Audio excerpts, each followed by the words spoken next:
எனக்கு அந்த பாட்டு ரொம்ப பிடிக்கும். ஏன்னா அது 3, 2, 1 திருப்பி போட்ட 1, 2, 3 ரொம்ப பேசிக்கான ஒரு பாட்டு போல எனக்கு தெரிஞ்சிச்சு. பாடினீங்களா? எல்லாரும் சேர்ந்து பாடினீங்களா? அது எப்படிப்பட்ட ஒரு பாடல்? 3, 2, 1, 3, 2, 1, 317 இல்லை, 3, 2, 1. அது ஒரு பர்சனல் ப்ரேயர். Personal prayer. அந்த பாடலை எழுதின ஆசிரியர் யாருன்னு எனக்கு தெரியல. ஆனா அவருடைய உள்ளார்ந்த பரிசுத்தத்திற்கான அந்த வேட்கை, the thirst and hunger for holiness. இன்னைக்கு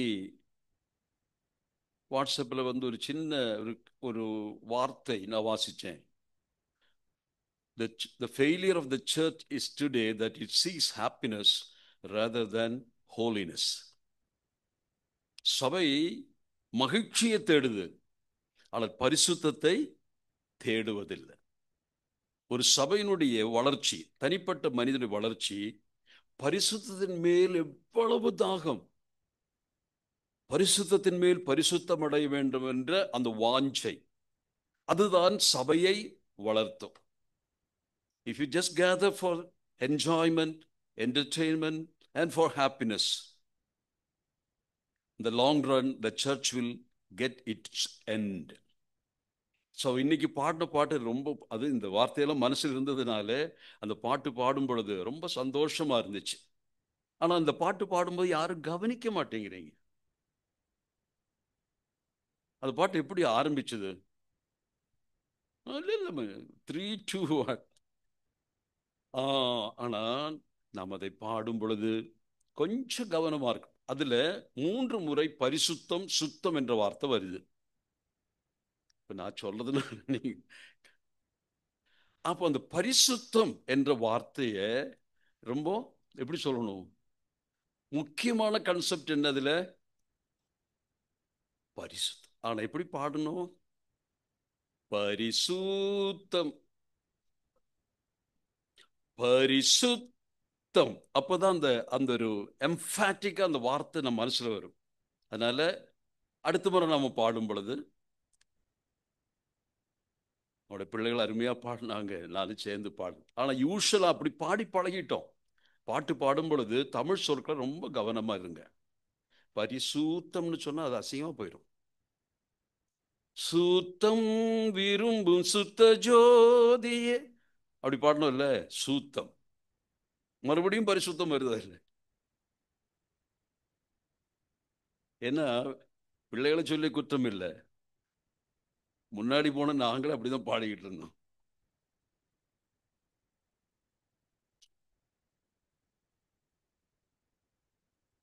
அப்ப அது பாடும் பொழுது, அடுத்த முறை பாடும் பொழுது கொஞ்சம் கவனிக்கலாம். ஏன்னா அந்த பாட்டுடைய மெயின் தீம் என்ன? ஹோலினஸ், பரிசுத்தம். அப்படித்தானே பாடணும். ஓகே. அப்போ இந்த நாளிலே தேவன் நம்மை கூட்டி சேர்த்ததற்காக தேவனை ஸ்தோத்திரிக்கிறேன்.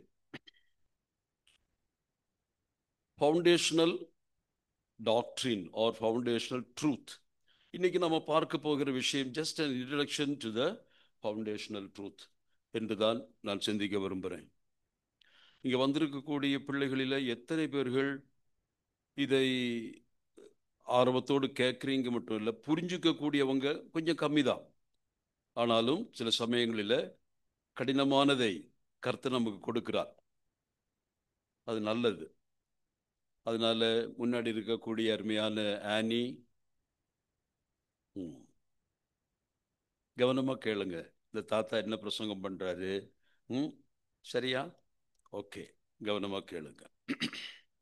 பெரிய ஒரு பிரசங்கம் மாதிரி நான் பண்ண விரும்பல. வி வாண்ட் டு, என்ன சொல்லலாம், சேட்டிங். இன்னைக்கு சேட்டிங் தான் ஈட்டிங். அதனால அந்த நிலைமையில போனாதான் இன்னைக்கு எல்லாரும் என்ன செய்யறாங்க, பிசினஸ் நடத்த முடியும். ஓகே. ஃபவுண்டேஷனல் ட்ரூத், ஏன் அந்த வார்த்தையை பயன்படுத்துகிறோம்? ஃபவுண்டேஷன் என்ன? ம் அஸ்திவாரம், அடிஸ்தானம், அஸ்திபாரம், ஃபவுண்டேஷன். ஃபவுண்டேஷன் நாம் எதுக்கெல்லாம் போடுவோம்? பொதுவாக கட்டிட வேலையில தான் ஃபவுண்டேஷன் போடுவது வழக்கம். அப்போ நாம் இன்னைக்கு சொல்லுகிற கற்றுக்கொள்ள போகிற ஃபவுண்டேஷனல் ட்ரூத் என்று சொல்லுகிறது பொதுவாக தமிழ் என்ன மொழியாக்கம் செய்வோம்? அடிப்படை. அதை விட அடிப்படை என்பது சரிதான், ஆனா அதை விட அழகான வார்த்தை அடிஸ்தானம். அடியில போடப்படுகிற ஒரு ஸ்தானம் என்று சொல்லலாம். பேசிக் ட்ரூத்ஸ். அப்போ அந்த வார்த்தையை ஃபவுண்டேஷன் என்ற வார்த்தையே மனதில் பதிச்சுக்குங்க. ஏன்னா ஃபவுண்டேஷன் வார்த்தை சொல்ல காரணம் ஒரு கட்டிடத்தினுடைய மிக உறுதியான பகுதி அது ஃபவுண்டேஷன். ஃபவுண்டேஷன் ரொம்ப ஒரு மாதிரி போட்டுக்கிட்டு மேலே ரொம்ப ஸ்ட்ராங்காக கட்டுறோம், என்ன ஆகும்? நிச்சயமா விழுந்துரும். அப்போ கிறிஸ்தவ வாழ்க்கையில இந்த ஃபவுண்டேஷன் போடுகிற ஃபவுண்டேஷனாக அமைந்திருக்கக்கூடிய சத்தியங்களை ரொம்ப கருத்தாக நாம் என்ன செய்யணும்? கற்றுக்கொள்ள வேண்டும். அதற்காக இதை முன்னுரையாக சொன்னேன். சில வசனங்களை நாம் வாசிக்க போகிறோம். யூதா நிருபத்துக்கு வாங்க. யூதா. இந்த ஃபவுண்டேஷனல் ட்ரூத் என்றால் என்ன? அது ஏன் இவ்வளவு முக்கியமானது? அதற்கு வந்த ஆபத்துகள் என்ன? இன்றைக்கு சபைகள் இடிபடுவதற்கு காரணம் என்ன? இதையெல்லாம் தான் இன்றைக்கு இன்ட்ரடக்ஷன்ல நம்ம பார்க்க போறோம். சரியா? யூதா 3ஆம் அதிகாரத்தை முதலாவது வாசிங்க. இங்கிலீஷிலும் தமிழ்லையும் வாசிக்கலாம், 2 மொழியிலும் வாசிக்கலாம், அல்லது இங்கிலீஷ் எதுல வாசிச்சாலும் பரவாயில்லை. படிங்க.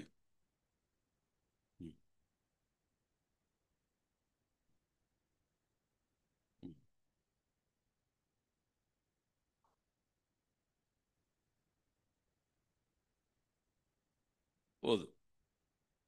யூதாவின் நிருபம் நாம் எல்லாரும் நன்றாக வாசித்திருக்கிறோம். யூதா நிருபத்தினுடைய கருப்பொருள் என்ன? யூதா நிருபத்தினுடைய கருப்பொருள்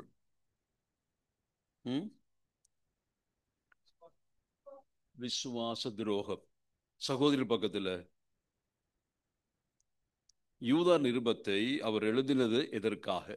இப்ப வாசித்த வசனத்திலேயே அது இருக்கு இல்லையா? என்ன வாசித்தோம்? பொதுவான ரட்சிப்பை குறித்து தான் உங்களுக்கு சொல்லணும்னு நினைச்சுக்கிட்டு இருக்கேன். பொதுவான ரட்சிப்பு என்று சொல்லுகிற விஷயம் அவர்கள் அறிய வேண்டிய விஷயம்தான். ஆனால் அதை எழுத துவங்கும் பொழுது அல்லது அதை குறித்து யோசித்துக் கொண்டிருக்கும் பொழுது ஆவியானவர் இந்த மனுஷனை என்ன செய்கிறாரு? திசை திருப்புகிறார். எதற்கு நேராக திசை திருப்புகிறார்?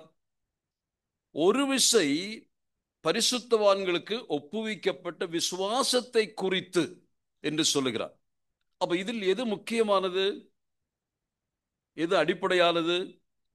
பொதுவான ரட்சிப்பு என்பது அறிய வேண்டிய அவசியமான விஷயம்தான்.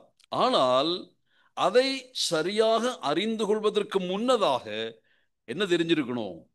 இந்த ஃபவுண்டேஷன் என்ன, விசுவாசம் என்ன? ஒரு விஷயம் நமக்கு ஒப்புவிக்கப்பட்ட பரிசுத்த ஒப்புவிக்கப்பட்ட விசுவாசத்தை குறித்து என்ன செய்ய வேண்டுமாம்? என்ன செய்ய வேண்டும்? You have to contend, you have to fight. போராடணும்னு சொல்றார். பொதுவான ரட்சிப்பை குறித்து போராட வேண்டிய அவசியம் இல்லை.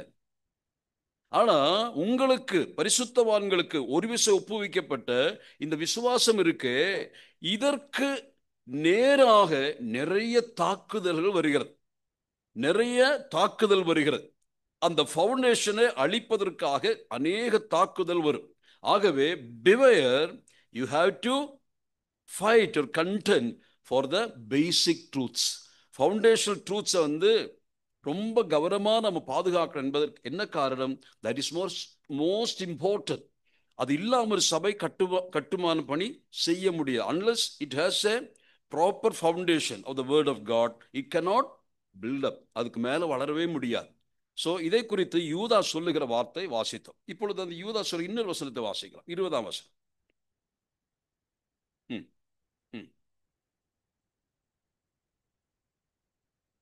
மகா பரிசுத்தமான விசுவாசத்தின் மேல் உங்களை உறுதி. இந்த 2 வசனத்தில் வந்த பொதுவான வார்த்தை என்ன? விசுவாசம். விசுவாசம் என்ற வார்த்தை வரும். இந்த விசுவாசம் என்ற வார்த்தையினுடைய பொருள் என்ன? அங்கு சொல்லப்படுகிற விசுவாசம். விசுவாசம் என்பது நமக்கு எல்லாருக்கும் தெரியும். விசுவாசத்தை 2 கூறாக பிரிக்கலாம் இல்லையா? நான் பின்னாடி சொல்லுகிறேன். ஆனால் இங்கே சொல்லப்படுகிற விசுவாசம் என்ற சொல், அதை நம் பிலீஃப், ஃபெய்த் என்பது belief. What is your belief என்று கேட்டா என்ன சொல்லுவோம்? உங்களுடைய விசுவாசம் என்ன? இயேசு கிறிஸ்துவை நீங்கள் விசுவாசிக்கிறீர்கள். That is whom do you believe? யாரை விசுவாசிக்கிறீர்கள்? That is a personal trust of the Lord Jesus Christ. அது கிறிஸ்துவுக்கும் உங்களுக்கும் இருக்கக்கூடிய பர்சனல் ராப்போ, ஒரு ஃபெல்லோஷிப்பை பார்க்கும். ஆனால் இங்கே சொல்லப்படுகிற விசுவாசம், it's not a personal trust on Lord Jesus Christ. இது விசுவாசத்தினுடைய பிரமாணம், த பாடி ஆஃப் ஃபெய்த். அல்லது நாம் இன்று என்ன யாரை விசுவாசிக்கிறோம் நமக்கு நன்றாக தெரியும். பவுலடிகள் என்ன சொல்றாரு? 2 தீமோத்தேயு 1 வாசிக்கிறோம், நான் விசுவாசித்திருக்கிறவர் இன்னார் என்று எனக்கு தெரியும். அது உங்களுக்கும் ஆண்டவருக்கும் இருக்கக்கூடிய தொடர்பை காட்டு. ஆனால் இங்கு ஒருமுறை பரிசுத்தவான்களுக்கு ஒப்புவிக்கப்பட்ட விசுவாசம் என்று சொல்லுகிறது இயேசு கிறிஸ்துவின் மேல் வைக்கிற விசுவாசத்தை அல்ல. மாறாக இயேசு கிறிஸ்து நமக்கு என்ன கற்றுக் கொடுத்தார், அந்த விசுவாச பிரமாணங்கள், கோட்பாடுகள் அல்லது உபதேசங்கள், இது இந்த இடத்துல இவர் ஞாபகப்படுத்துகிறார். அதனால தான் என்ன சொல்லுகிறார், அடுத்து 20க்கு வரும் பொழுது, அது எப்படிப்பட்ட விசுவாசம்? பரிசுத்த விசுவாசம். பரிசுத்த விசுவாசம் எப்படி இதை சொல்லலாம்? பரிசுத்த விசுவாசம் என்று சொன்ன என்ன சொல்லலாம்? பரிசுத்தமான வேத பிரமாணங்கள். பரிசுத்தமான வேத பிரமாணங்கள். அப்போ இங்கே சொல்லுகிற விசுவாசம் என்ற சொல் எப்படி எடுக்கணும்? இயேசு கிறிஸ்து வைக்கிற விசுவாசத்தை குறித்தல்ல, மாறாக இயேசு கிறிஸ்து நமக்கு என்ன கற்றுக் கொடுத்தார், அவருடைய கோட்பாடுகள், உபதேசங்கள், இதைத்தான் நாம் பாதுகாக்க வேண்டும். அப்போ முதலாவது அந்த விசுவாசத்திற்காக போராடணும். இரண்டாவது அந்த விசுவாசத்தை என்ன செய்யணும்? Building up. அப்படிதான் எப்படி வாசிச்சோம் ஆங்கிலத்தில்? building up. So once you lay down the foundation, then you have to start building upon it. இதுதான் இந்த மனிதன் சொல்லிக் கொண்டு வருகிறதை பார்க்க முடியும். இப்போது நாம் கேட்போம், இந்த விசுவாசம் இவர் சொல்லுவது விசுவாச பிரமாணம் என்று சொல்ல என்ன நியாயம் என்று கேட்கலாம். ஒரு வசனத்தை வாசி, அதில் 20 அதனுடைய 17ஆம் வசனம் படிங்க.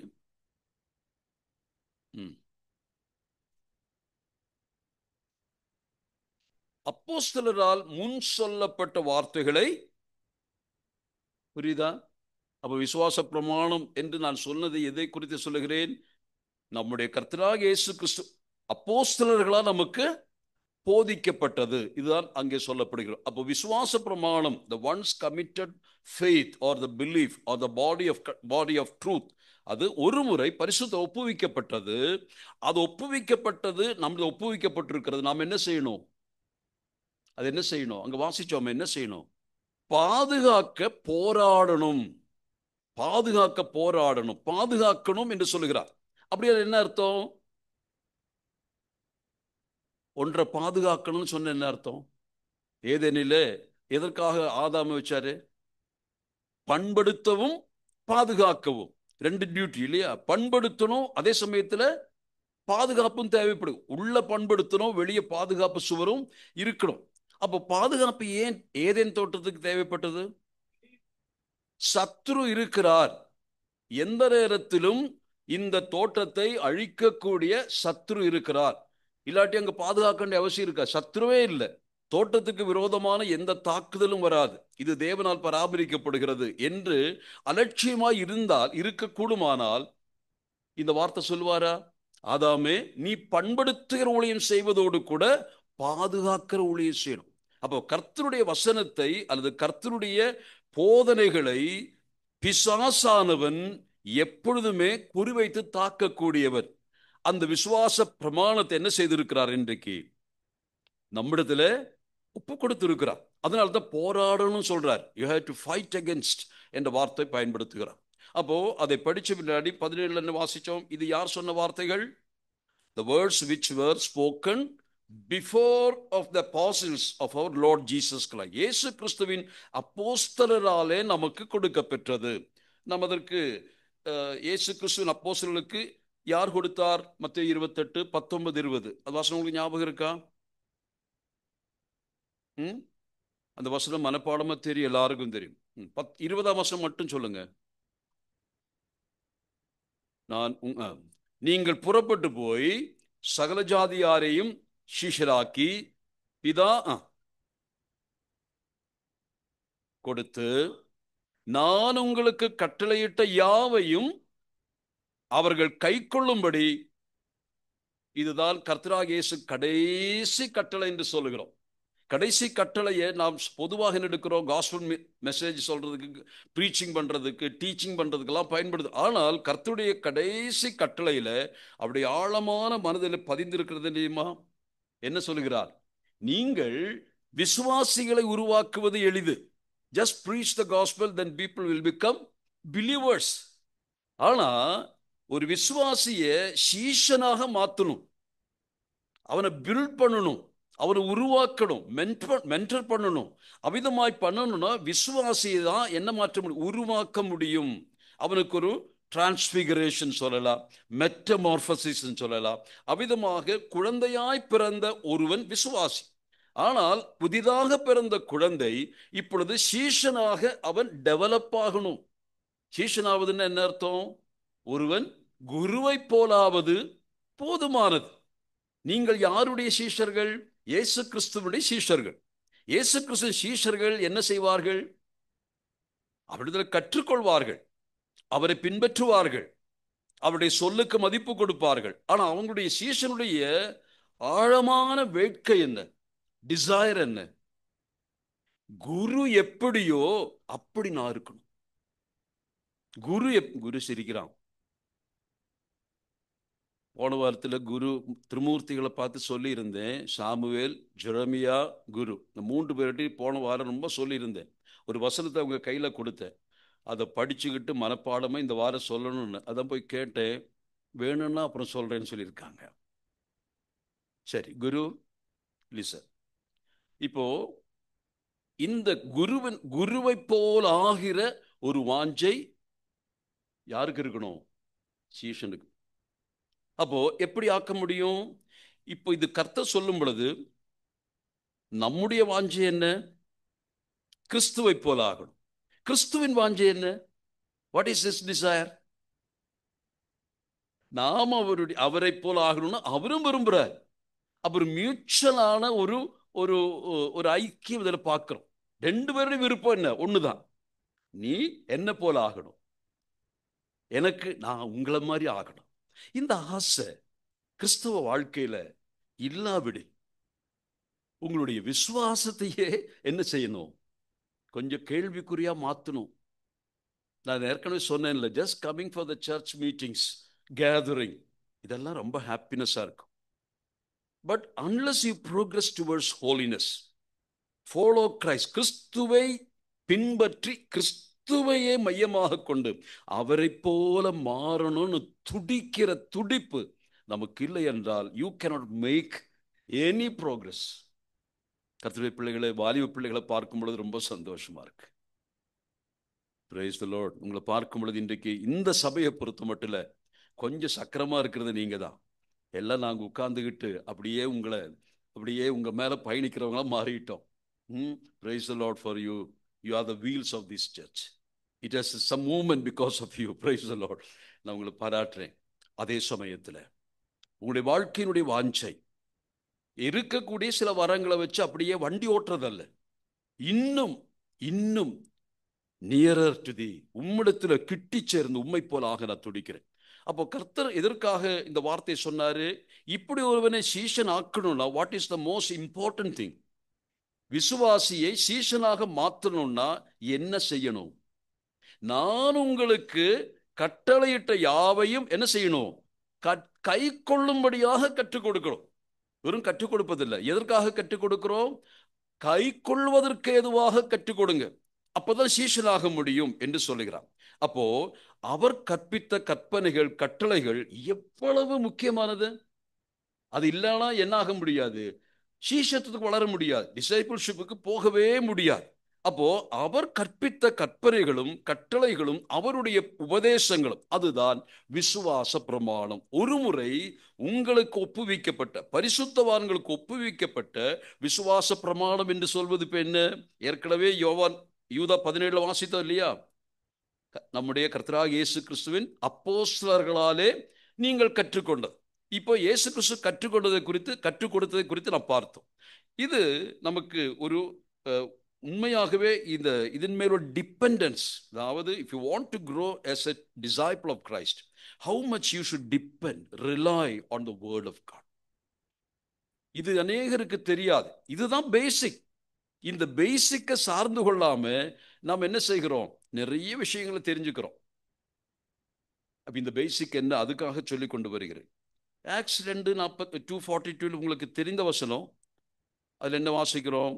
ஒரு சபையினுடைய 4 பில்லர்ஸ். அது என்னது? 2:42 2:42 அல்ல, ஃபர்ஸ்ட் என்ன போட்டிருக்கு? அப்போஸ்தலர் உபதேசத்திலும் அந்யோன்யத்திலும் அப்பம் ஜெபத்திலும் உறுதியாய் தரித்திருந்தார்கள். They were steadfast in the four concepts of four pillars. இந்த 4 காரியங்கள் தெரிச்சு. அப்போ முதல்ல என்ன சொல்லப்பட்டிருக்கு? சபையினுடைய கட்டுமான வேலை ஆரம்பிக்கும் பொழுது சபையினுடைய அஸ்திவாரம் எது? அப்போஸ்தலருடைய உபதேசம். அது அவங்க எங்க கற்றுக்கிட்டாங்க? கர்த்தரிடத்திலே கேட்டது. அது நம்ம எங்க வாசிக்கிறோம்? எபிரேயர் 6:6 வாசிக்கிறோம் இல்லையா? வாசிங்க. இந்த எபிரேயர் இல்ல, எபேசியர் 2:20 கொஞ்சம் படிங்க. எபேசியர் 2:20. Ephesians 2:20. Building upon the foundations of the apostles and prophets. அப்ப என்ன அர்த்தம்? தெய்வ திருச்சபைக்கு அப்போஸ்தலர்களும் தீர்க்கதரிசிகள் யாரா இருந்திருக்கிறார்கள்? ஃபவுண்டேஷன். அப்போஸ்தலர்களும் தீர்க்கதரிசிகளும். அப்போ அப்போஸ்தலர்களும் தீர்க்கதரிசிகளும் என்ன செஞ்சாங்களா? சபையினுடைய ஃபவுண்டேஷன் போட்டாங்க. என்னது? அவங்க என்ன ஃபவுண்டேஷன் போட்டாங்க? அவர்கள் மூலமாக கர்த்தர் கற்றுக் கொடுத்ததை அவர்கள் சபைக்கு கொடுத்தார்கள். அவ்வளவுதான். இந்த புதிய ஏற்பாட்டை எழுதுவதற்கு தேவன் யாரை பயன்படுத்தினார்? அப்போஸ்தலர்களையும் தீர்க்கதரிசிகளை தான் பயன்படுத்தினார். அதனால தான் ஆதி நூற்றாண்டிலே திருச்சபைக்கு தேவையான தெய்வீக ஆலோசனைகளை கொடுப்பதற்கு தேவன் 3 வரங்களை கொடுத்தார். என்ன வரங்கள் எல்லாம் கொடுத்தார்? இந்த திருமறையை, அதாவது to complete the word of God, அதற்காக கொடுக்கப்பட்ட வரங்கள் என்ன? முதல் நூற்றாண்டில் நம்ம படிச்சுட்டு இருக்கிறோம் இல்லையா? அதாவது ஒன்னு ஸ்பெக்டாகுலர் கிஃப்ட்ஸ், அது டெம்பரரி. ஆனால் பெர்பச்சுவலா இருக்கக்கூடிய ஸ்திரமாய் தொடர்கிற வரங்கள் அது இன்றைக்கு இருக்கு. ஆனால் ஸ்பெக்டாகுலர் கிஃப்ட்ஸ், தற்காலத்துக்கு முதல் நூற்றாண்டில் மட்டும் காணப்பட்ட வரங்கள் என்ன என்று பார்த்தால், அந்த வரங்கள் கொடுக்கப்பட்ட நோக்கம் இதுவரைக்கும் தேவனுடைய மனதிற்குள் மர்மமாக, ரகசியமாக, மிஸ்டரியாக வைக்கப்பட்டதை அப்போஸ்தலர்கள் மூலமாக கர்த்தர் என்ன செய்கிறார்? எபேசியர் 3:அதிகாரத்தில் நீங்கள் பார்க்க முடியும். பவுலடிகளுக்கு ஆண்டவர் அந்த ரகசியங்களை வெளிப்படுத்துகிறார். உண்மையாக சொல்ல வேண்டுமானால் ஏனைய சீஷர்களை விட, எல்லா அப்போஸ்தலரை விட திருச்சபைக்கு அடிப்படையாக அவசியமான ஆலோசனைகளை கொடுப்பதற்கு தேவன் யாரை பயன்படுத்தினார்? பவுலை தான் பயன்படுத்தினார். நீங்க அப்போஸ்தலனாகி பவுலுக்கு கிடைத்த அந்த ரகசியங்கள், மர்மங்கள் அல்லது மிஸ்டரிஸ், அதை மட்டும் நீங்க எடுத்து படிச்சு பாருங்க. There are 7 mysteries revealed to the Apostle Paul, and they became the foundation of the church. சபையினுடைய அடிஸ்தானமாக, அஸ்திவாரமாக மாறினது அப்போஸ்தலனாகிய பவுல் மூலமாக கொடுக்கப்பெற்ற செய்தி. அப்போ பவுலுடைய நிருபங்கள் மிக ஆழமாய் நாம் அறிந்து கொள்ள வேண்டும், சபையினுடைய அடிஸ்தான சத்தியங்களை கற்றுக்கொள்வதற்காக. இப்பொழுது நாம் திரும்ப வருவோம். 3 வசனத்தில் ஃபெய்த் என்ற வார்த்தைக்கு நான் சொன்ன வார்த்தை என்ன? பாடி ஆஃப் ஃபெய்த், விசுவாசத்தினுடைய பிரமாணம். அந்த விசுவாசத்தின் பிரமாணம் அது எதை காட்டுகிறது? Not the personal trust on a person, but what he has taught us or the truths concerning that person. அதுதான் விசுவாசம். அப்ப விசுவாசம் என்று சொன்னால், ஏசாமி விசுவாசிக்கிறீங்களா? விசுவாசிக்கிறேன், அது உங்கள் ரட்சிப்புக்கு. ஆனால் இயேசு கிறிஸ்து சொன்னதை நீங்கள் விசுவாசித்து அதை விசுவாச பிரமாணமாக வைத்து நீங்கள் வாழ துவங்கும் பொழுதுதான் உங்களுடைய பர்சனல் ரிலேஷன்ஷிப்பில் என்ன வரும்? இன்னும் ஆழமான புரிந்து கொள்ளுதல், அண்டர்ஸ்டாண்டிங் வரும். அப்ப இயேசு கிறிஸ்துவை இன்னும் ஆழமாக அறிவது, நீங்கள் யாரை விசுவாசித்தீர்களோ அவர் சொன்ன வார்த்தைகளை வாழ்க்கையில கடைபிடித்து நடக்க வேண்டும். அதுதான் body of concept, body of இந்த ஃபெய்த் என்று நாம் அறிந்திருக்கிறோம். ரெண்டு குறிப்புகளை சொன்னேன், அது மனசுல பதிச்சுங்க. இயேசு கிறிஸ்துவான திருச்சபையை ஸ்தாபிக்கிறார். அந்த வேத பகுதி எந்த சுவிசேஷத்துல வருது? முதலாக இயேசு கிறிஸ்துவான சபையை குறித்து சொல்லுகிறார். மேத்யூ. இதெல்லாம் வேதமானாக்கள் நன்கு மனதில் பதிக்கணும். இதெல்லாம் பேசிக்னு கேட்டா அப்போ தெரிஞ்சாதானே பேசிக் இல்லையா? மேத்யூ 16:16-7, 18 கொஞ்சம் படிங்க. மேத்யூ 16:16-18, 16 முதல் 18 வரையிலும்.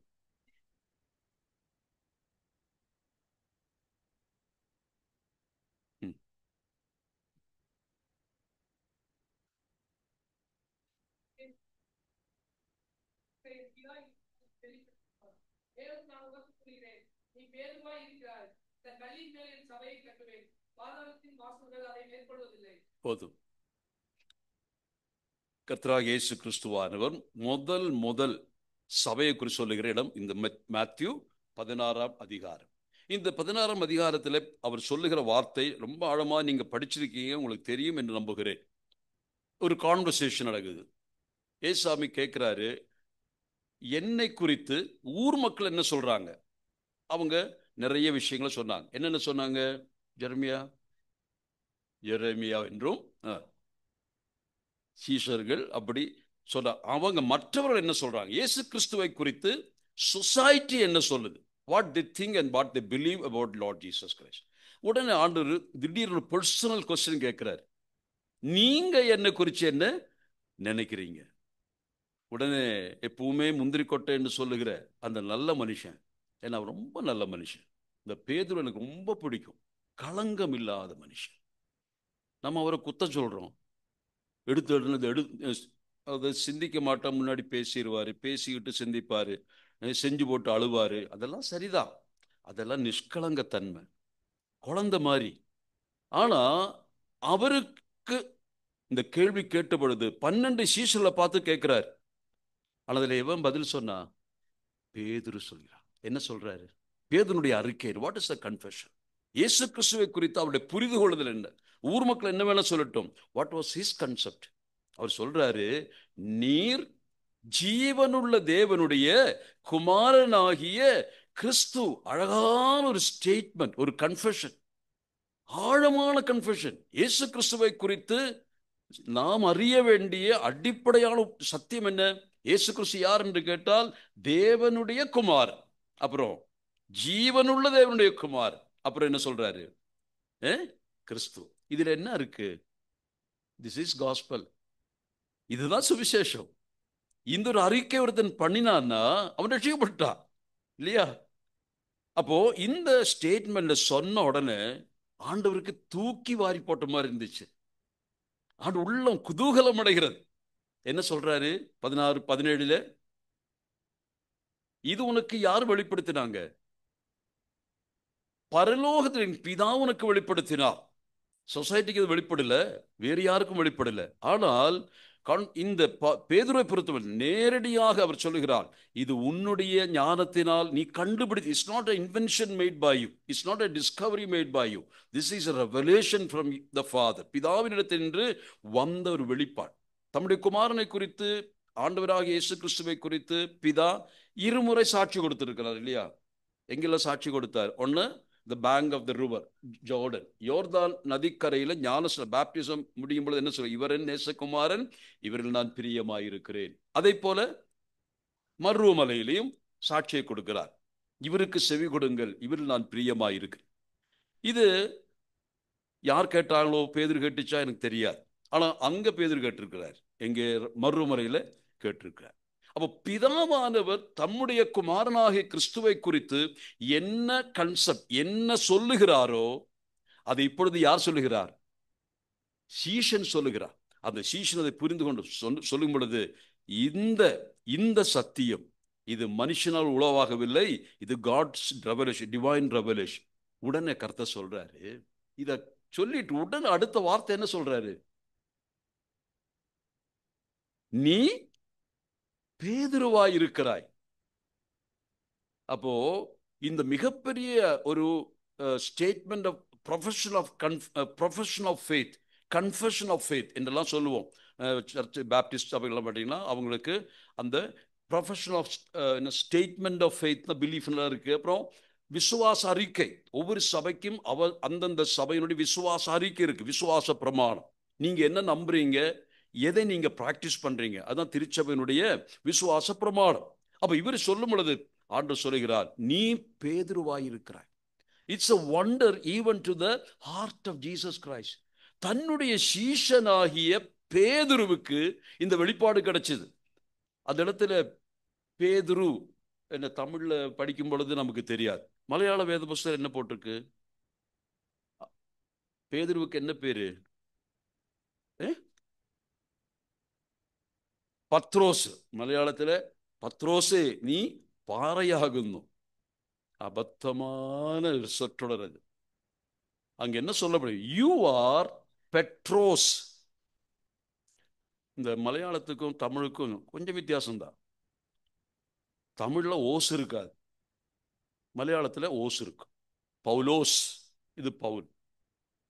எந்த ஒனோசிஃபோரஸ் மலையாளம், எப்பிப்ராஸ், இந்த ஓசு நிறைய இருக்கும். ஆனால் அதெல்லாம் கட் பண்ணி தான் தமிழில் மொழியாக்க. ஏன் தெரியுமா? இங்கிலீஷுக்காரன் என்ன பண்ணா, அதெல்லாம் கட் பண்ணிட்டான். பெட்ராஸ்ன்னு சொல்றதுக்கு பதிலாக பீட்டர்னு போட்டான். யோகன் நான் என்று சொல்வதற்கு ஜான்னு போட்டேன். நாம் என்ன செய்யறோம்? அப்போ அது யோவானு ஜோகனா மாத்திடுறோம். அப்போ நான் சொல்ல வந்தது, நீ பெட்ராஸா இருக்கிறாய். I wonder even a Petras could be revealed the divine revelation.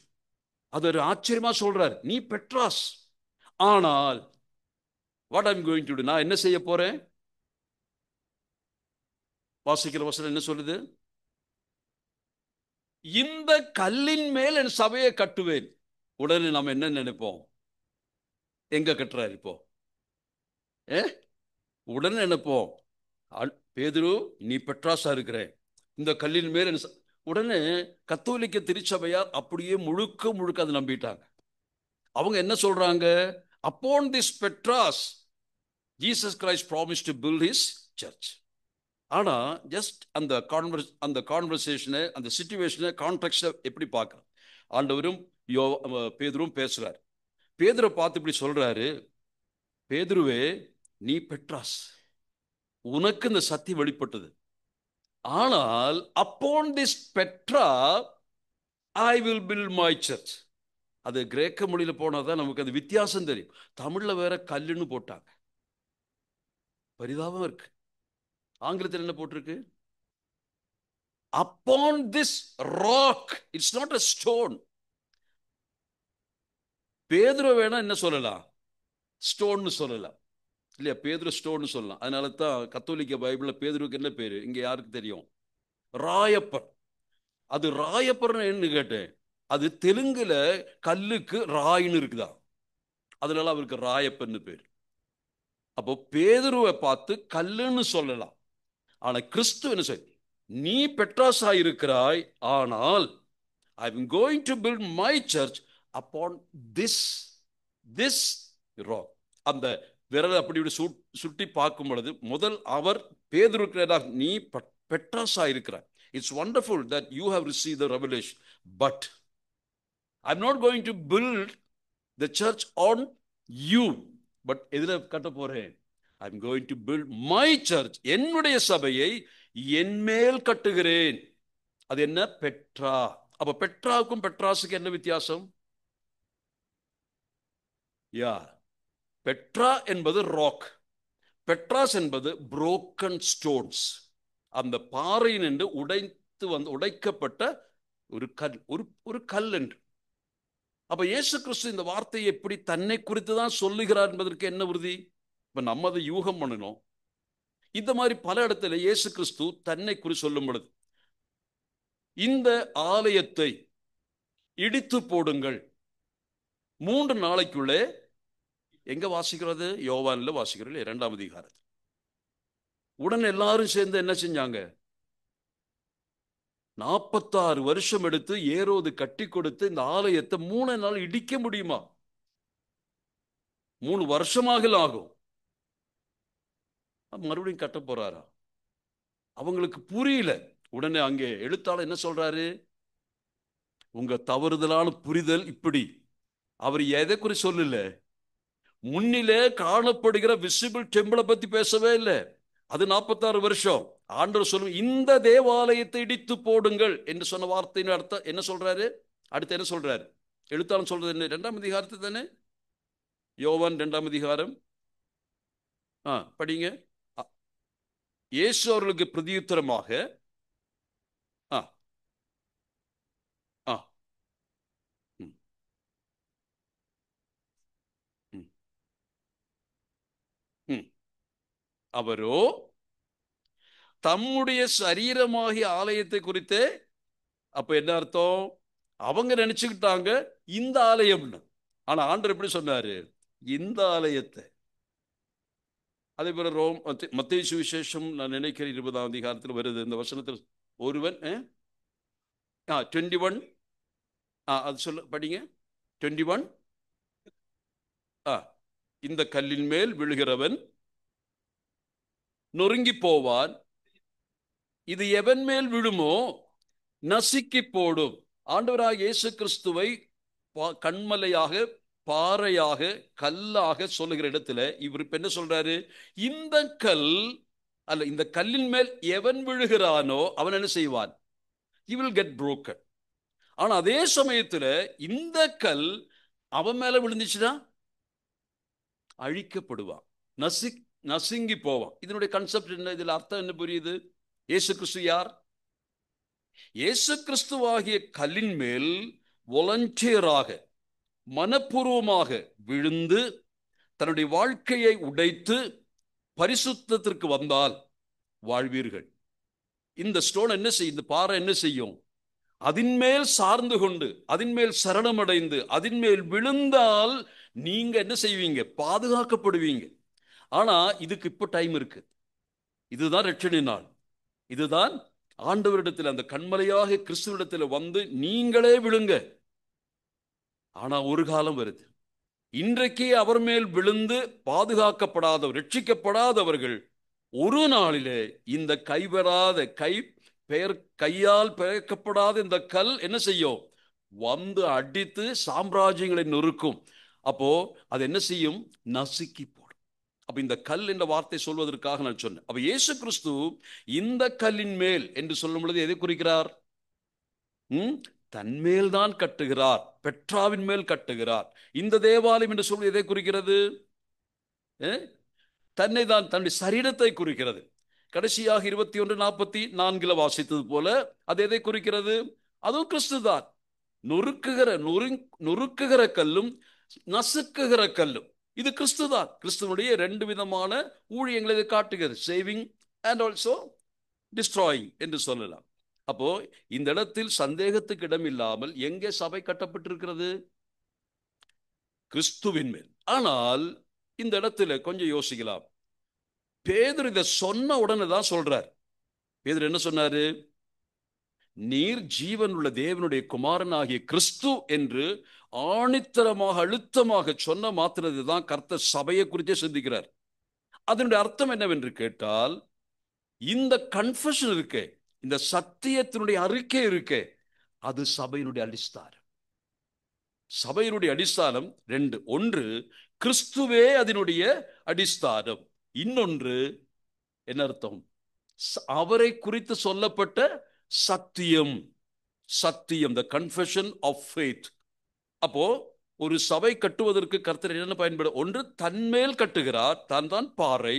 ஆனால் அந்த பாறை மேலே ஒரு விசுவாசி கட்டப்பட வேண்டுமானால் அவனுக்கு என்ன இருக்கணும்?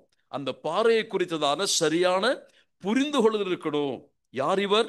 ஜீவனுள்ள தேவனுடைய குமாரனாகிய கிறிஸ்து. இந்த கிறிஸ்துவின் மேலும் கிறிஸ்துவனுடைய சத்தியத்தின் மேலும் தான் சபை கட்டப்பட்டு வருகிறது.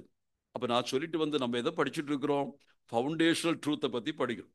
அப்போ கிறிஸ்துவின் மேலும் கிறிஸ்து நமக்கு கற்றுக் கொடுத்த உபதேசங்களின் மேலும் தான் திருச்சபை கட்டப்படுகிறது என்றால், இந்த பாடி ஆஃப் ஃபெய்த் எவ்வளோ முக்கியமானது, அதை சொல்கிறதுக்காக இவ்வளோ தூரம் முன்னாடி ட்ரை பண்ணிக்கிட்டு இருக்கேன். உங்களுக்கு புரிஞ்சுதுன்னு நினைக்கிறேன். ஒரு அளவுக்கு கஷ்டப்பட்டு புரிஞ்சுக்கிட்டீங்களோ அல்லது எளிதில் புரிஞ்சுக்கிட்டீங்க? ரொம்ப புரிஞ்சுக்கிட்டீங்களா? இனி ஒரு கன்ஃபியூஷன் இல்லையே? ஓகே.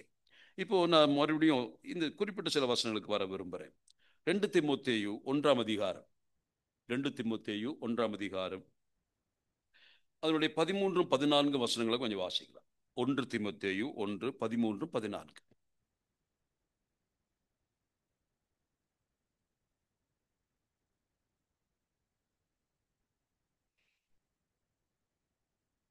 எடுங்க வாசிக்கிறோம். 2 Timothy 1 13 and 14.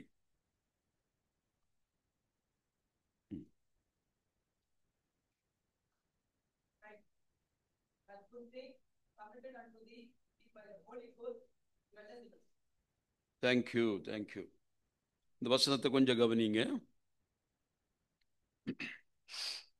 தமிழ்ல 13, நீ கிறிஸ்து இயேசுவை பற்றும் விசுவாசத்தோடும் அன்போடும் என்னிடத்தில் கேட்டிருக்கிற ஆரோக்கியமான வசனங்களின் சட்டத்தை கை கொண்டிரு, உன்னிடத்தில் ஒப்புவிக்கப்பட்ட அந்த நற்பொருளை நமக்குள்ளே வாசம் பண்ணுகிற பரிசுத்த ஆவியினாலே காத்துக்கொள் என்று சொல்கிறார். இது என்னத்தை குறிக்கிறது? பவுல் தன்னுடைய மகனுக்கு எழுதும் பொழுது என்ன சொல்றாரு? நீ கிறிஸ்துவேசை பற்றும் விசுவாசத்தோடு அன்போடும் என்னிடத்தில் கேட்டிருக்கிற ஆரோக்கியமான வசனங்கள். அதனுடைய தமிழ்ல ரொம்ப அழகான மொழிபெயர்ப்பு அங்க என்ன போட்டிருக்கு? வசனங்களின் சட்டம். வசனங்களின் சட்டம். அந்த வார்த்தை நம்ம அப்படியே வாசி கடந்து போவோம். ஆனா அந்த பகுதியிலே பவுல் சொல்லுகிற வார்த்தை ரொம்ப முக்கியமான வார்த்தை. அந்த சட்டம் என்ற வார்த்தைக்கு தமிழ்ல என்ன சொல்லலாம்?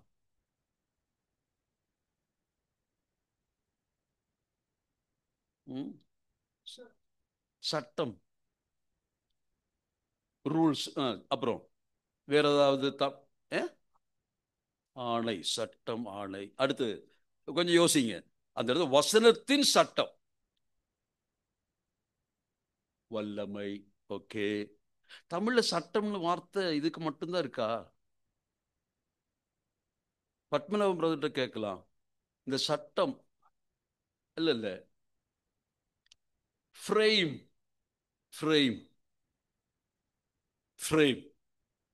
அப்ப அநேகம் நினைக்கிறது என்ன, இங்க வசனங்களின் சட்டம், ரூல் ஆஃப் த வேர்ட், அப்படிதான் நினைக்கிறோம். ஆனா அந்த அர்த்தத்தில் பவுல் சொல்லல. இந்த சட்டம் என்று சின்ன எழுத்துல தமிழ்ல மொழியாக்கம் பண்ணது கிரேக்க மொழியில வாயிலே வராத வார்த்தை, ஹியூபோடோபோசிஸ். புரியுதா உங்களுக்கு? சட்டம் என்று நீங்க சொல்லியிருக்கு, அதுக்கு என்ன கிரேக்க மொழி நீங்க சொல்லுங்க? ஹியூபோடோபோசிஸ், ஹியூபோடோபோசிஸ். இதுக்கு சட்டம்னு. அதுக்கு அர்த்தம் என்ன தெரியுமா? Sketch, frame, blue print. இதெல்லாம் இந்த ஹியூபோடோபோசிஸ் என்ற வார்த்தைக்கு பொருள். அப்போ இங்கே வசனத்தின் சட்டத்தை என்ன செய்யணும்? கை கொண்டிரு, அப்படி வாசிக்கிறோம். அப்ப இங்க புரிஞ்சுக்க வேண்டியது, தேவ வசனத்திலே என்ன உண்டு? ஒரு ஃப்ரேம் இருக்கு. இந்த ஃப்ரேம் அதுக்குள்ளதான் வசனத்தை வச்சிருக்கு. அது எதை காட்டுகிறது? தேவ வசனமானது எதை காட்டுகிறது? It's a sketch. நீங்க ஒரு ரோட் மேப். அந்த காலத்துல எல்லாம் நமக்கு இந்த இதெல்லாம் கிடையாது.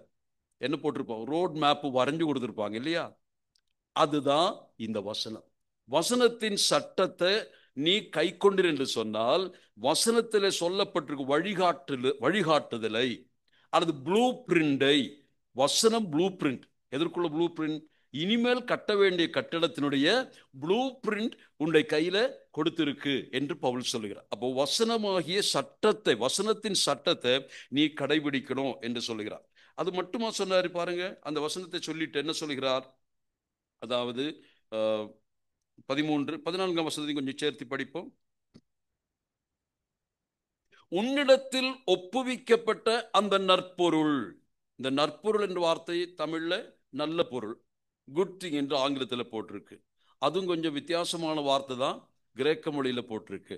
அந்த வார்த்தை என்னன்னு கேட்டா, anything that has been given for depositing, நிக்ஷேபம், பொக்கிஷம். அதான் வார்த்தையின் பொருள். உன்னிடத்திலே ஒப்புவிக்கப்பட்ட அந்த நற்பொருள். அது ஏன் அப்படி தமிழ்ல எப்படி மொழியாக்கம் செய்தாங்க? மலையாளத்தில் என்ன வார்த்தை மொழியாக்கம் செய்யப்பட்டு தெரியுமா? உபநிதி, கருணாநிதி, உதயநிதி, அப்படி நிதின்னு வாசிக்கிற பார்க்கிறோம் இல்லையா? அதே போல இது என்ன, உதயநிதிக்கு போயிடுச்சு. உபநிதி, உபநிதி. தமிழ் உபநிதினா நம்ம எப்படி அதை மொழியாக்கம் செய்யலாம்? தினேஷ், உபநிதிக்கு என்ன தமிழ் வார்த்தை பயன்படுத்தலாம்? நிதினா உங்களுக்கு தெரியலையா? நிதி இப்பெல்லாம் நமக்கு தெரியாது. ஒரு காலத்துல நாங்கெல்லாம் பேப்பர்ல படிச்சிருக்கோம். அதோ அங்க குழி தோண்டிட்டு இருந்துச்சுன்னு வீட்டுக்கு ஃபவுண்டேஷன் போடுற நேரத்துல அங்கே ஒரு பெரிய மண்கலம் கிடைச்சிச்சு. அந்த மண் பானைக்குள்ள பார்த்தா பழைய காலத்து நாட்டினுடைய கோல்ட் காயின்ஸ், சில்வர். அப்பா, ஆனா இந்த மாதிரி தோண்டும் போது கிடைக்கும், வெளியே சொல்ல மாட்டான். திடீர்னு பார்த்தா அடுத்த நாள் இவன் வீடு கட்டுறதுக்கு கூடாரம் போடுறதுக்கு ஆரம்பிச்சிருப்பான். கடைசியில பார்த்தா மிகப்பெரிய மாளிகை கட்டி முடிப்பான். ஏண்டா இவ்வளவு சீக்கிரம் இவ்வளவு பணக்காரன் ஆயிட்டானு, திடீர்னு பணக்காரன் ஆயிட்டானு என்று கேட்ட என்ன அர்த்தம்? நிறைய விஷயம் உள்ள கிடக்குது, அதை எடுத்துட்டான். அதனால பொக்கிஷம் கிடைச்சா எவனும் சொல்ல மாட்டான். அல்லது அதுக்கு தமிழ்ல பொக்கிஷம், அதுக்கு என்ன சொல்லுவோம்? புதையல். புதையல், ஆயா, புதையல், ட்ரெஷர், மறைந்திருக்கக்கூடிய ட்ரெஷர். பவுல் என்ன சொல்றாரு தெரியுமா? God has, not God, I have entrusted you a treasure which should be protected. பாதுகாக்கப்பட வேண்டிய ட்ரெஷர், விலையேறின ட்ரெஷர் உன் கையில கர்த்தர் கொடுக்கிறார். அது என்ன? அந்த நெற்பொருள் ஏற்கனவே 13ஆம் வசனத்துல வாசித்தோம்.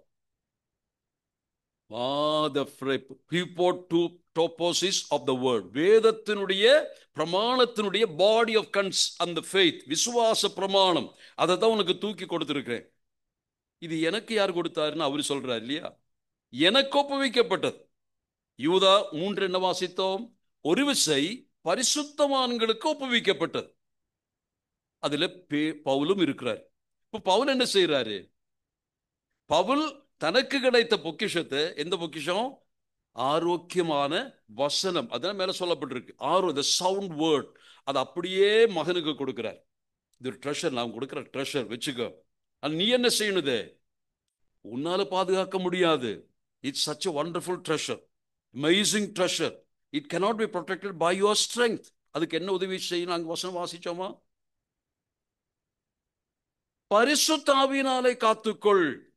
நீங்க இந்த புதையலை பாதுகாக்கணும்னா, கர்த்தருடைய வசனமாகிய இந்த மிகப்பெரிய ஃபவுண்டேஷன் ட்ரூத்ஸை பாதுகாக்கணும்னா, நீ எத்தனை முயற்சித்தாலும் முடியாது, அடிச்சுட்டு போயிடுவான். ஆனா get the help from the Holy Spirit. பரிசுத்தாவியிலே நீ வாழ்ந்தால் மட்டுமே, பரிசுத்தாவின் வல்லமையோடு நீ இருந்தால் மட்டுமே இந்த வசனம் அழிக்கப்படாதபடி உன்னுடைய ஒப்புவிக்கப்பட்ட இந்த ஃபவுண்டேஷனல் ட்ரூத்ஸ் பாதுகாக்க முடியும். 2:2 என்ன சொல்றாரு பாருங்க. அதே 2 தீமோத்தேயு 2:2 அநேக சாட்சிகளுக்கு முன்பாக நீ என்னிடத்தில் கேட்டவைகளை மற்றவர்களுக்கு போதிக்கத்தக்கதாக உண்மையுள்ள மனுஷர்களுக்கு ஒப்புவி. எங்க ஆரம்பிச்சோம்? யூதா 3 ஆரம்பிச்சோம். பரிசுத்தவான்களுக்கு ஒரு விசை ஒப்புவிக்கப்பட்டது. அது இப்பொழுது பவுலுக்கு ஒப்புவிக்கப்பட்டது. பவுல் யாருக்கு ஒப்புவித்தார்? தன் மகனாக தீமோத்தேயு. இப்ப தீமோத்தேயு என்ன சொல்றாரு? நீ அதை வச்சிட்டு இருக்க கூடாது. நீ என்ன செய்யணும்? உண்மையுள்ளவர்களுக்கு, பரிசுத்தாவின் நிறைவில் வாழ்கிறவர்கள் தான் பாதுகாக்க முடியும். அதே சமயத்தில் those who are faithful, உண்மையுள்ளவர்களுக்கு ஒப்புக்கொடு. கண்டவங்கிட்ட எல்லாம் கொடுத்துடாது. என்ன செய்வான்? கோட்டை விட்டுருவான், அழிச்சிருவான். நான் இதோட நிறுத்துறேன், டைம் ஆச்சு. இப்ப என்ன கத்துக்கிட்டோம் நீ யோசிச்சு என்ன சொல்லுவீங்க? ஃபவுண்டேஷன் ட்ரூத்தினுடைய கன்ஃபியூஷனா என்ன புரிஞ்சுச்சுன்னு கேட்ட என்ன சொல்லுவீங்க? கொஞ்சம் கஷ்டமா இருக்கு. நம்ம அடுத்த முறை போகும்பொழுது கொஞ்சம் பார்த்துக்கலாம். இப்போ மொத்தமாக புரிஞ்சுக்கிட்டு ஹியூப்போ டூபோசிஸ், அவ்வளோதான் தெரியல. அது போதும், அது போதும். அப்போ இன்றைக்கு நாம் ஃபவுண்டேஷன் ட்ரூத்தை கற்றுக்கொள்ள வேண்டிய அவசியத்தை நினைச்சோமா? ஒன்று, இந்த அஸ்திவாரம் இல்லாவிட்டால் கட்டடம் இல்லை, சபை இல்லை. இயேசு கிறிஸ்துவுக்கு சீஷனா இருக்கணும்னா இந்த ஃபண்டமெண்டல் ட்ரூத்ஸ் இருக்கணும். இது முக்கியமானது. அதனால என்ன செய்யணும்? யூ ஹாவ் டு கண்டென், அதுக்காக போராடணும். பவுலடிகள் சொன்ன வார்த்தையோடு சொல்லி நிறைவு பண்ணிடுறேன். 2 தீமோத்தேயு 4ஆம் அதிகாரம், முக்கியமான இந்த கல்லறையில எழுதுவாங்கல்ல, அந்த வசனம் என்ன?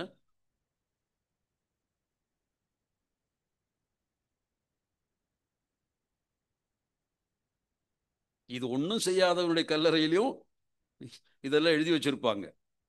இங்கே ஏதோ ஒரு பரிசுத்தவான்.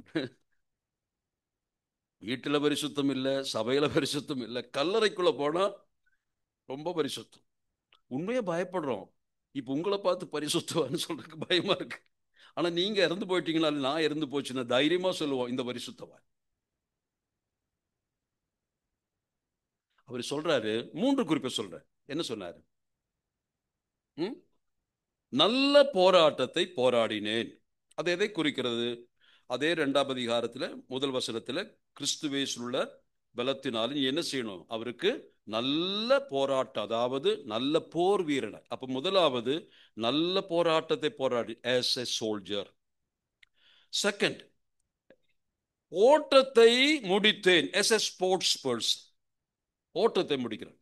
மூன்றாவது என்ன சொல்றாரு? விசுவாசத்தை காத்துக்கொண்டு as a steward. தன்னிடத்தில் ஒப்புவிக்கப்பட்டதை மோசம் போகாதபடிக்கு பாதுகாப்பா என்ன செஞ்சிருக்கிறாரு? உண்மையுள்ள மகனாகிய திமோத்தியுள்ள ஒப்பு கொடுத்திருக்கிறார். ஒரு நம்பிக்கைன்னு சொல்றாரு, நான் விசுவாசத்தை காத்துக்கொண்டு என்னிடத்திலே தேவன் நம்பி கொடுத்த விசுவாச பிரமாணத்தை நான் முறையாக போதித்தேன். அப்போ இது முக்கியமானது என்று தெரிஞ்சுச்சா? So we will try to learn our foundational truths. Okay, கர்த்தர் தாமே நம்மை ஆசீர்வதிப்பார். ஜெபித்து நிறைவு செய்யலாம். அன்புள்ள பிதாவே, உம்முடைய தூய பாதத்திலே நாங்கள் வீற்றிருந்தோம். கர்த்தாவே, நீர் எங்களை உம்முடைய பிள்ளைகளாக அழைத்தீர், விசுவாசிகளாக்கினீர். ஆனாலும் கூட இன்னும் நாங்கள் வளர்ச்சி குன்றின குழந்தைகளைப் போல இருக்கிறோம். விசுவாச வாழ்க்கையிலும் வேத வசனத்திலும் நாங்கள் இன்றும் வளர்ச்சி பெற வேண்டியவர்களாய் இருக்கிறோம். ஆண்டவரே, உம்முடைய வேத வார்த்தைகளை ஆழமாய் உட்கார்ந்து வாசிக்கவும், அதை தியானம் செய்யவும், அதை கடைபிடிக்கவும், அதன்படியாக வாழவும் எங்களுக்கு உதவி செய்யும். ஆண்டவரே, எங்களையும் உம்மை போல் ஆக்கும். குருவை போலாவது சீஷனுக்கு போதும் என்று சொன்ன எங்கள் ஆண்டவருடைய ஆழமான வாஞ்சியை நாங்கள் அறிவோம். இந்த நாளில் எங்களை அர்ப்பணிக்கிறோம். நாங்கள் பாடின பாட்டை போல கர்த்தாவே, பரிசுத்தம் பெற நாங்கள் வந்திருக்கிறோம். கர்த்தாவே, ஆண்டவரே, உம்மை போல எங்களை மாற்றும். ஆண்டவரே, இன்னொரு பாட்டை கூட பாடினோம். ஆண்டவரே, ஸ்டாண்ட் அப் ஃபார் ஜீசஸ் என்ற அந்த அருமையான பாடல், இரட்சண்ய சேனைகள் பாடுகிற பாடல் கர்த்தாவே, அந்த போர் வீரனுடைய அந்த ஆசை விருப்பத்தை அந்த பாடலிலே நாங்கள் கற்றுக்கொண்டோம்.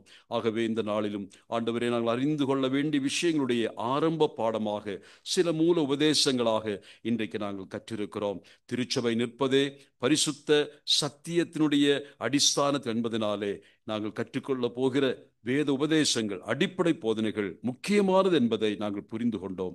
அடுத்த வாரத்திலிருந்து நாங்கள் அதை கற்றுக்கொள்ள உதவி செய்யும். கூடி வந்த மக்களுக்காய் ஸ்தோத்திரம். அவர்களுக்கும் கர்த்தர் கொடுத்த தெய்வீக வாஞ்சைக்காக, ஆர்வத்திற்காக, ஆண்டவர் வசனத்தின் மேல் கொடுத்த தாகத்திற்காய் ஸ்தோத்திரம்.